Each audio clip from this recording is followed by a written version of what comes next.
परमेन पाकू को बचाने के लिए उस पोर्टल के अंदर चला जाता है ताकि वो पास्ट में वापस से जा पाए।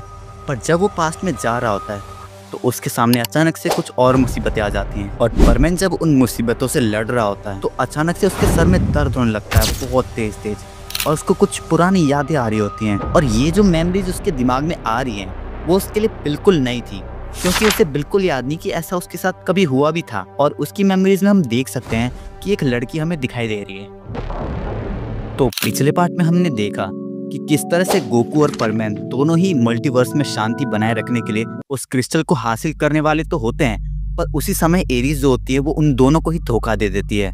और जिसके बाद जो किंग है, मल्टीवर्स का किंग, वो वापस से अपने प्लेनेट यानी अपने मल्टीवर्स में वापस से आ जाता है। और ये पूरा का पूरा प्लान एरीज का ही था ताकि उसका जो किंग है वो वापस से अपने मल्टीवर्स में वापस से आ पाए। जिसके बाद जो मल्टीवर्स का किंग है वो गोकू और परमेन के सामने एक कंडीशन रखता है कि तुम दोनों मेरे साथ आ जाओ तो मैं इस लड़की को यानी पाको को छोड़ दूंगा, क्योंकि उसने पाको को बंदी बना लिया था।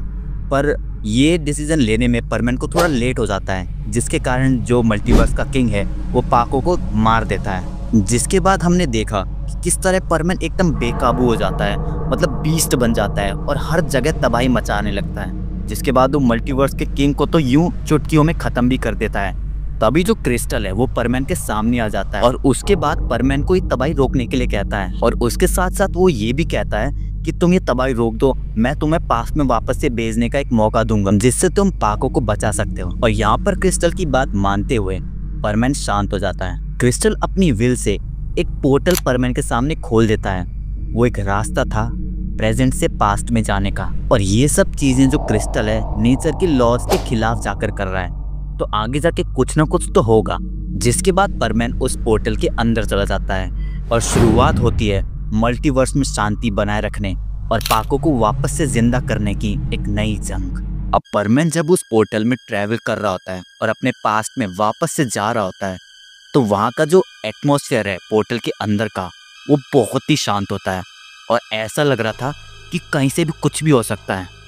तभी उस पोर्टल के अंदर एकदम से बिजली कड़कने लगती है और चारों तरफ अंधेरा फैल जाता है। परमेन एकदम से चौकन्ना हो जाता है और उस अंधेरे से जन्म होता है एक शैडो का, जो कि परमेन के पीछे था और वो परमेन को घूर रहा होता है। तभी परमेन को भनक हो जाती है कि उसके पीछे कुछ तो है।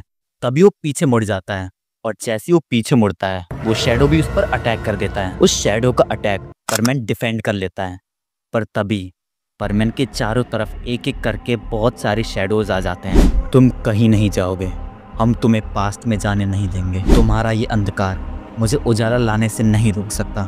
पास्ट में तुम्हें जाके ही रहूँगा। मेरा रेज तुम झेल नहीं सकते और तुम्हारा अंधेरा मुझे रोक नहीं सकता।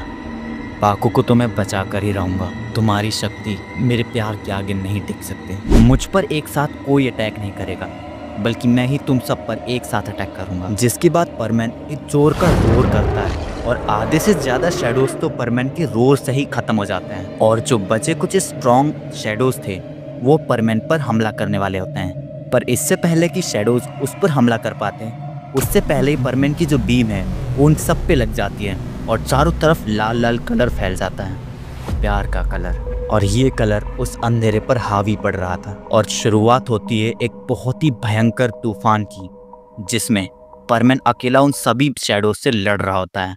परमेन की लेजर बीम और शैडोज के अटैक हर तरफ विस्फोट यानी एक्सप्लोजन मचाए जा रहे थे।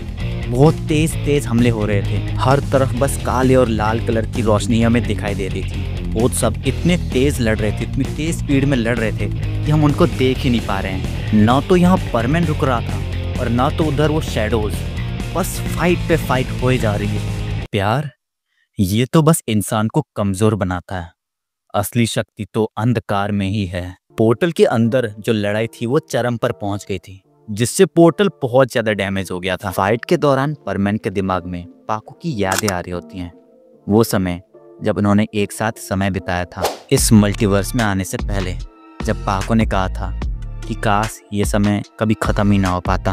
परमेन अपनी लेजर बीम की ताकत जो उसकी आंखों से निकल रही थी और बढ़ा देता है, जिससे लेजर बीम और ज्यादा स्ट्रॉन्ग हो जाती है। पर तभी कुछ ऐसा होता है जिसके बाद परमेन जमीन पर गिर जाता है। उसके सर में बहुत तेज तेज दर्द हो रहा था और यहाँ हम देख सकते हैं कि परमैन के दिमाग में बहुत तेज बहुत सारी मेमोरीज आ रही हैं जिसे परमैन हैंडल नहीं कर पा रहा था और बहुत दर्द में चिल्ला भी रहा था। और परमैन को ये बिल्कुल पता ही नहीं था कि ये जो मेमोरीज उसके अंदर आ रही हैं वो कहाँ से आ रही हैं, क्योंकि ऐसा उसके साथ पहले कभी हुआ भी नहीं था। वो सारे शैडोज परमैन की हालत को देख एकदम अटैक करना बंद कर देते हैं। तो गाइज एक छोटा सा अपडेट देना है, मेरे चैनल पे मेंबरशिप ऑन हो गई है, तो जिसको भी मेरे चैनल जाके ज्वाइन करना है और मेंबरशिप लेनी है वो सब्सक्राइब के साइड में एक ज्वाइन का बटन दिख रहा होगा ना, उसे जाके क्लिक कर देना। बहुत सस्ती मेंबरशिप रखी है। मेंबरशिप लेने के बाद आपको यार बहुत सारे फायदे मिलने वाले हैं, तो उन फायदों को यार मिस नहीं करना चाहते तो अभी जाके मेंबरशिप ले लो। अगर आप ये मेंबरशिप लेते हो तो यार मुझे ही मोटिवेशन मिलेगी आपके लिए ऐसी बढ़िया बढ़िया वीडियो बनाने की। तो वापस से वीडियो पे आते हैं,